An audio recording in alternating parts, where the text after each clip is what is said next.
Ya Allah ya Rabb, manusia teh ieu teh keur pilu ku nafsu syahwat. Geus kumaha kahayaangna bae manusia teh. Nagara teh kieu geuning kaayaanana. Kaula teh diangkat jadi ulama ku Gusti teh. Ieu teh jang mecahkeun masalah teh kumaha. Nyuhunkeun Gusti, abdi teh datangkeun seseorang ka abdi. Jang bisa musyawarah. Cicing menek torojol teh ieu jelema naik kuda. Ah ieu meureun ieu utusan Allah. Kabeneran matana teh hiji. Matana ngan hiji. Masya Allah, ditanya ku Imam Abu Yazid. Bucek Imam Abu Yazid bananta anjeun sa. Ai kula teh ieu teh dipanggil ku maneh teh ya. Keur aya di gunung ieu teh kadenge suara maneh. Diutus ku Gusti Allah titah ka dieu di musyawarahkeun negara. Oh benar. Titah ngabentakeun mata anu sabelah deui. Ieu teh mata teh tangan sabelah neuleuna. Tanda di negara teh kuari teh ieu jelema teh matana keur neuleun teh sabelah. Ai kudu hayang nyaho mah. Rata bae. Di isarahanana ya Allah ya Rabb.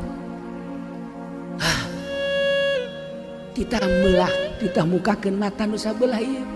Ieu Abu Yazid. Cek eta wali teh ai anjeun teh saha engke heulanan kula teh diutus nah kulantaran sakitu menta gerage ka Gusti Allah ieu mata teh supaya benta sebab jelema lamun benta teh sabelah dedeleuanangan sabelah bae lamun deuleu sebelah mata nu bener ge bakal salah bae maka menta gerage ka Gusti Allah supaya ieu mata teh bisa duana.